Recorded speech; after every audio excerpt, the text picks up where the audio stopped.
എല്ലാം ഓക്കെ അല്ലേ? Okay sir. കുഞ്ഞെ, എന്തായിക്ക രാവിലെ? യാത്ര ചോദിക്കാൻ വന്നതാ. നാട്ടിൽ പോയിട്ട് വരുന്നതിന് ഇങ്ങനൊരു യാത്ര.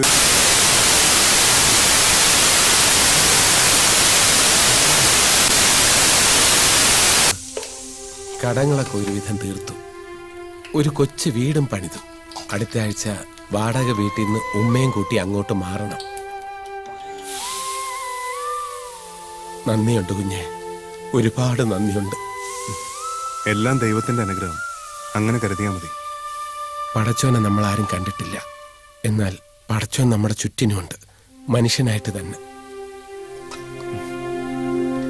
അങ്ങനെ എന്റെ മുന്നിലെത്തിയ പടച്ചോനാണ് കുഞ്ഞ്. അന്ന് കുഞ്ഞെനിക്ക് തന്നത് ജോലി മാത്രമല്ല, ഒരു ജീവിതം കൂടിയാണ്. കുഞ്ഞിനു വേണ്ടി ഞാൻ എന്നും പ്രാർത്ഥിക്കും. വരട്ടെ കുഞ്ഞ്. ശരി.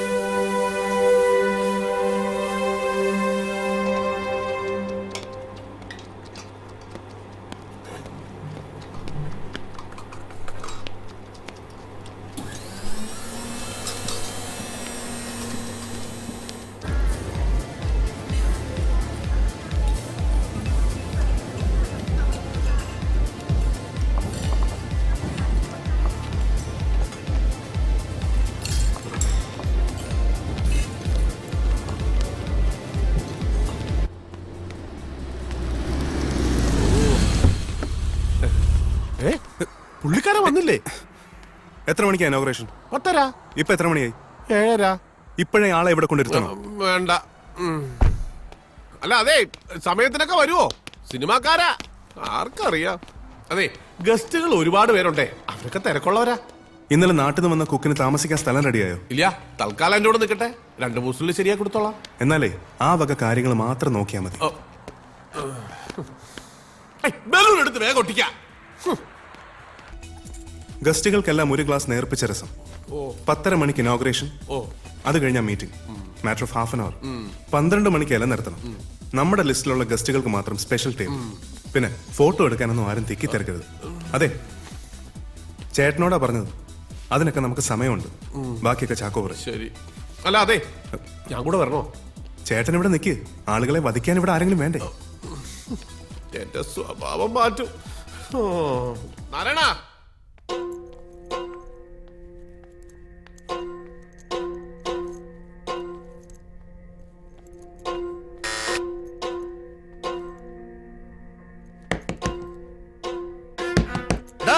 മുറിക്കകത്തേറി ഒളിച്ചിരിക്കാതെ കഥ ഓർക്കടാ മമ്മദേ. കട്ടും മോട്ടിച്ചും കള്ളനോട്ട് അടിച്ചൊന്നുമല്ല. വീടും പറമ്പും ഉമ്മയുടെ കെട്ടിയുടെ പണ്ടങ്ങൾ പണയം വെച്ചിട്ടടാ ഞാൻ നിനക്ക് പൈസ തന്ന്. എന്നിട്ടിപ്പോ എനിക്ക് വിസ ഇല്ല, ജോലിയില്ല. എന്റെ പാസ്പോർട്ട് നീ പിടിച്ചു വെച്ചു.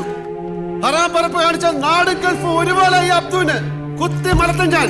പാലിലോർക്കടാ, ഞാൻ ചവിട്ടി പൊളിക്കും.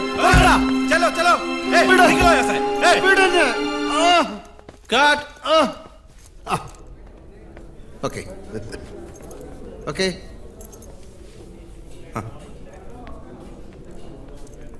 എത്ര മണിക്കാ? 10:30 മണിക്കാ. ഇഷ്ടം പോലെ സമയമുണ്ട്. ഞാൻ ഹോട്ടലിൽ പോകുന്നു, ഒന്ന് ഫ്രഷ് ആകുന്നു. Okay okay. ഞാൻ 2 മണിക്ക് എത്താം. Okay sir.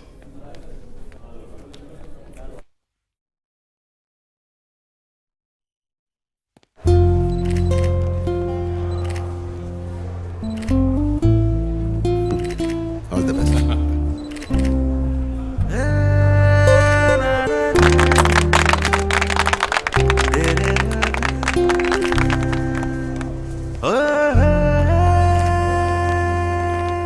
ടോട്ടലി ഇവിടെ 80 പേർക്ക് ഇരിക്കാം. പിന്നെ വേണമെങ്കിൽ പുറത്തു അറേഞ്ച് ചെയ്യാം. ഇവിടെ വെളിയില്ല. ഇവിടെ ലൈവ് ദോശ കോർണറും ഉണ്ട്.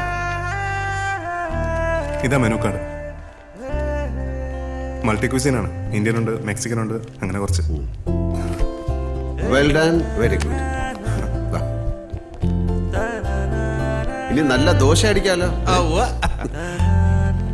സ്നേഹം നിറഞ്ഞവരെ, രസം റെസ്റ്റോറന്റ് ഗ്രൂപ്പിന്റെ എല്ലാമായ ശ്രീ ബാലശങ്കർ രചിച്ച നളചരിതം എന്ന ഗ്രന്ഥം, ക്ഷമിക്കണം, നളപാകം എന്ന ഗ്രന്ഥത്തിന്റെ പ്രകാശനം ശ്രീ RC മേനോന് നൽകിക്കൊണ്ട് നമ്മുടെ ഈ സ്ഥാപനത്തിന്റെ അടുത്ത ബന്ധുവും എല്ലാവരുടെയും പ്രിയങ്കരനുമായ സൂപ്പർ സ്റ്റാർ മോഹൻലാൽ സാർ നിർവഹിക്കുന്നു.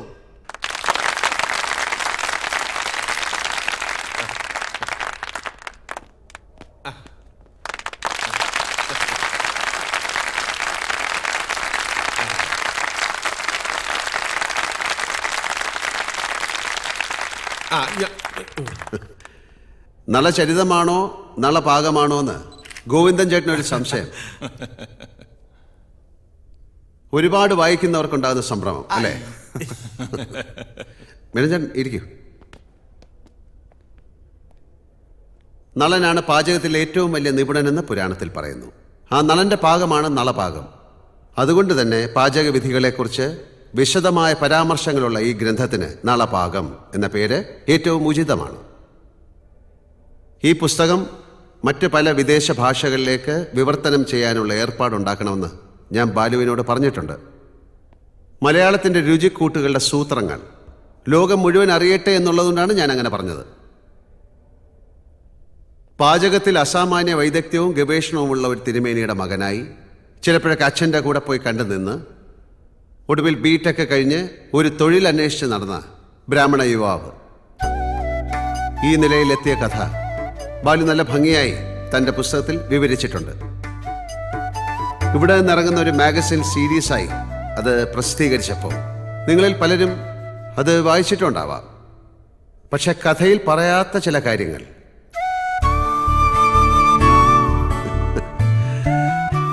സിനിമയുടെ ഭാഷയിൽ പറഞ്ഞാൽ ഒരു കണ്ടിന്യൂറ്റി ഇല്ലായ്മ,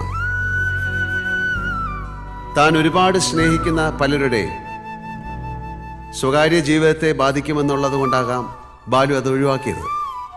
പക്ഷെ ഇപ്പം എല്ലാം ഒരു തമാശ പോലെ ഓർക്കാം. അവിടെയും ഒരു നിമിത്തമായത് ഞാനായതുകൊണ്ട് വിട്ടുപോയത് ഞാൻ തന്നെ പറയാം. എങ്കിലേ ഈ കഥ പൂർണ്ണമാകും.